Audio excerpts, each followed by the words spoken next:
नमस्कार दोस्तों, Shri moral story में आपका स्वागत है। हम सब ने जीवन में कई कहानियां सुनी, पढ़ी या देखी होगी। इनमें से कुछ एक कहानियां ऐसी होती है जो हमारे मन पर गहरी छाप छोड़ जाती है।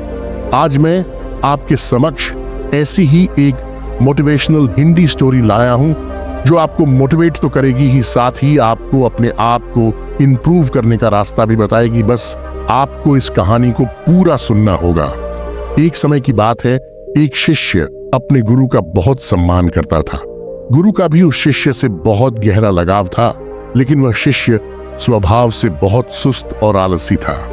वह अपनी पढ़ाई के प्रति बहुत लापरवाह था। वह अक्सर आज के कार्यों को कल के लिए टाल देता था और किसी भी तरह की जिम्मेदारी से भागने की कोशिश करता था। अपने शिष्य के इस आलसी स्वभाव को बढ़ता देख गुरु और भी चिंतित हो गए। उन्हें चिंता होने लगी कि कहीं मेरा शिष्य अपने आलस्य के कारण जीवन संघर्ष में पराजित न हो जाए, क्योंकि गुरु जानते थे कि आलस्य में ही जीवन संग्राम करने की सारी शक्ति है। बेकार व्यक्ति, ऐसा व्यक्ति बिना कोई कर्म किए फल पाने के बारे में सोचता है, वह शीघ्र निर्णय नहीं ले पाता और यदि ले भी ले तो उस पर अमल नहीं कर पाता। ऐसे व्यक्ति को अपने आसपास या आसपास के वातावरण का भी पता नहीं चलता, या उसका वातावरण न ही भाग्य द्वारा मिले अवसरों का उचित लाभ उठा सके।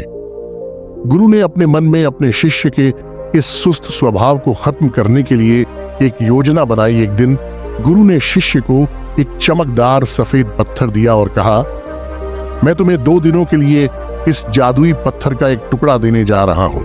कोई भी इस पत्थर से आप जिस लोहे की वस्तु को स्पर्श करेंगे वह सोने में बदल जाएगी।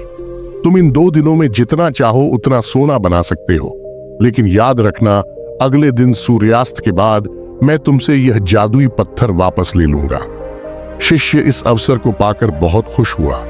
उसका पहला दिन कल्पना करता है कि जब उसके पास बहुत सारा सोना होगा तो उसका जीवन कितना अच्छा होगा।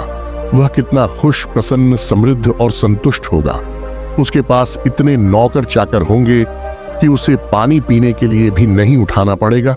उसने योजना बनाई कि जब उसके पास ढेर सारा सोना होगा तब वह एक बहुत ही आलीशान घर बनाएगा, जिसके सामने एक बहुत ही आकर्षक बगीचा है, जिसमें वह हर शाम को घूमेगा। वह अपने लिए एक बहुत अच्छी घोड़े की खींची हुई गाड़ी खरीदेगा, जिसका रथ सोने का होगा। उसके कई अंगरक्षक और नौकर होंगे और उन सभी को आदेश देगा। दिन यह सब सोचते हुए वह उस रात सो गया। फिर अगले दिन सुबह जब वह उठा तो उसे अच्छी तरह याद आया कि आज लोहे से सोना बनाने का दूसरा और आखिरी दिन है। उसने अपने मन में पूरे निश्चय के साथ संकल्प लिया कि आज वह गुरुजी द्वारा दिए गए जादुई पत्थर का लाभ अवश्य उठाएगा। उसने निश्चय किया कि वह बाजार जाएगा और वहां से लोहे की बड़ी बड़ी वस्तुएं खरीदेगा और उन्हें सोने में बदल देगा। दिन बीत गया, पर वह सोचता रहा कि अभी तो बहुत समय है, कभी भी बाजार जाकर सामान ले आऊंगा। यह सोचकर दोपहर हो गई, इसलिए उसने निश्चय किया कि दोपहर का भोजन करने के बाद वह सामान लेने निकलेगा। लेकिन खाने के बाद उसे आराम करने की आदत थी और उठकर मेहनत करने के बजाय उसने आराम करना उचित समझा। थोड़ी देर, लेकिन सुस्ती से भरा उसका शरीर जल्द ही गहरी नींद में खो गया था और जब वह उठा तो सूर्यास्त के करीब था। अब वह तेजी से बाजार की ओर भागा, लेकिन रास्ते में उसे गुरुजी मिले। गुरुजी को आते देख वह सहम गया। जैसे ही गुरुजी उसके पास पहुंचे, वह उनके चरणों में गिर पड़ा और गिड़गिड़ाते हुए उस जादुई पत्थर को अपने पास रखने की याचना करता रहा। एक और दिन, लेकिन गुरुजी नहीं माने और उस शिष्य का अमीर बनने का सपना चकनाचूर हो गया। लेकिन इस घटना से शिष्य को एक बड़ी सीख मिली। उन्हें अपने आलस्य पर पछतावा होने लगा। उन्होंने समझा कि आलस्य उनके जीवन के लिए एक अभिशाप है और उन्होंने प्रण किया कि अब वे अपने काम से कभी हार नहीं मानेंगे और अपने आप को एक मेहनती, सतर्क और सक्रिय व्यक्ति दिखाएंगे। दोस्तों, काम को टालना एक आदत है और ये आदत हम खुद बनाते हैं। आदत एक धागे की तरह होती है जिसका एक आवरण आसानी से टूट जाता है, लेकिन अगर एक ही धागे को कई बार लपेटा जाए तो उसे तोड़ना मुश्किल हो जाता है। हाँ, इसी तरह किसी बुरी आदत को शुरुआत में बदलना आसान होता है, लेकिन महीनों या सालों बाद उसे बदलना बहुत मुश्किल हो जाता है। फिर अगर आप अपनी आदतों को बदलना चाहते हैं तो आपको लंबे समय तक प्रयास करना होगा। समय पूरे धैर्य के साथ मनुष्य अपनी आदतों का गुलाम है। हमारी आदतें हमें बनाती और बिगाड़ती हैं। हमारी आदतें कितनी शक्तिशाली हैं और वे हमें कैसे नियंत्रित करते हैं। दोस्तों, अगर हम अपने आसपास देखें तो लगभग हर व्यक्ति को अपने जीवन में कई बड़े मौके मिलते हैं, लेकिन उनमें से ज्यादातर लोग अपने आलस्य और मेहनत न करने की आदत के कारण उस मौके को गंवा देते हैं और फिर जिंदगी भर पछताते रहते हैं। लेकिन इनमें से ज्यादातर लोग अपनी असफलता के लिए अपने आलस्य और कामचोरी को जिम्मेदार न मानकर अपने माता पिता, स्थिति, आर्थिक स्थिति, भाग्य आदि को दोष देकर अपनी आलस्य को छिपाने का प्रयास करते हैं और फिर ऐसे लोग अपने भाग्य और परिस्थितियों को कोसते हुए बिना किसी सफलता और आध्यात्मिक सुख के इस दुनिया को अलविदा कह दें। आइए थोड़ा और गहराई से समझने की कोशिश करते हैं कि हम अपने काम को क्यों टालते हैं। क्या हम कभी YouTube पर कोई कॉमेडी वीडियो देखने के लिए आलस करते हैं या अपना पसंदीदा खाना खाते समय? नहीं, आप आलस्य तभी करते हैं जब आप पढ़ाई कर रहे होते हैं या ऑफिस के किसी प्रोजेक्ट पर काम कर रहे होते हैं या घर का कुछ काम करना होता है। मूल रूप से हम गंभीर चीजों के बारे में आलसी होते हैं, जिसे करने के लिए हमें शारीरिक या मानसिक रूप से कड़ी मेहनत करनी पड़ती है। अब अगर आप काम को टालने से बचना चाहते हैं तो इससे आपको बहुत मदद मिलती है। काम की समय सीमा, काम पूरा करने का एक निश्चित समय या एक निश्चित तारीख। मान लीजिए कि आप एक कार्यालय कर्मचारी हैं और आपके बॉस ने आपको एक कार्य दिया है जिसे आपको कल तक पूरा करना है, तो आप पूरा दिन आलस्य में यह सोचकर व्यतीत कर सकते हैं कि अभी भी एक पूरा दिन शेष है, लेकिन तब आप रात भर जागकर उसे पूरा कर लेंगे। प्रोजेक्ट, क्योंकि कल आपको वह प्रोजेक्ट देना है, क्योंकि कल के बाद आपके प्रोजेक्ट का कोई महत्व नहीं रह जाएगा। तो यहाँ उस काम को टालते हुए भी समय पर पूरा किया, क्योंकि यहाँ आपके सामने डेडलाइन थी, फिक्स टाइम था और काम पूरा हो गया। काम करने का यह तरीका आप अपने दैनिक जीवन में भी अपना सकते हैं कि अगले 1 घंटे या 1 दिन में मुझे इस काम को पूरा करना है। काम को टालने से बचने का यह बहुत अच्छा तरीका है। मैं खुद भी इस तरीके का इस्तेमाल अपने रोजाना के काम को करने के लिए करता हूँ। समय पर कार्य। दोस्तों, हम क्या करना चाहते हैं और अभी क्या कर रहे हैं, अगर इन दोनों में बहुत ज्यादा फर्क है तो हमारे अंदर एक लड़ाई शुरू हो जाती है। तो यह हमारे अंदर तनाव और अशांति पैदा कर देती है।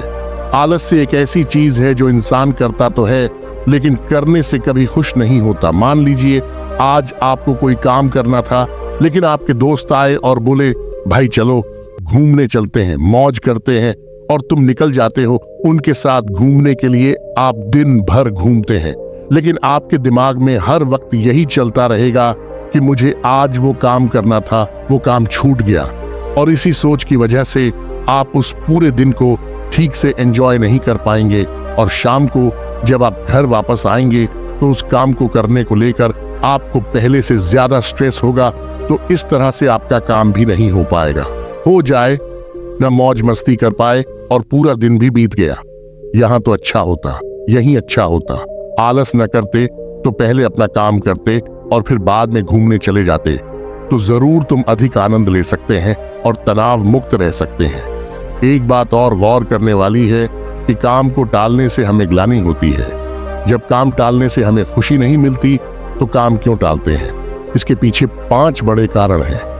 पहले तो आपको जो काम करना है और उस काम का जो फल आपको मिलेगा, अगर उस काम का फल मिलने की संभावना बहुत कम है तो आप उस काम को टालने की कोशिश करेंगे, क्योंकि आप में उस काम को करने की प्रेरणा कम हो जाती है। दूसरा, कोई ऐसा काम जो आपकी आवश्यकताओं के अनुरूप न हो या आपको वह काम करना अच्छा न लगे तो आप उस काम को टालते चले जाएंगे। तीसरा कारण, यदि यह आपके लिए आवश्यक नहीं है या करने का कोई बड़ा कारण नहीं है तो आप उस कार्य को टालते रहेंगे।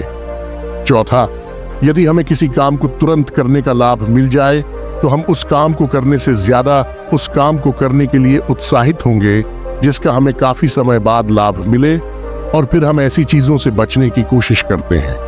5वां, असफलता का डर। अगर किसी काम में हमारे असफल होने की संभावना अधिक है, तब भी हम उस काम को टालने की कोशिश करते हैं। अब सवाल उठता है कि काम टालने की इस आदत से कैसे बचा जाए।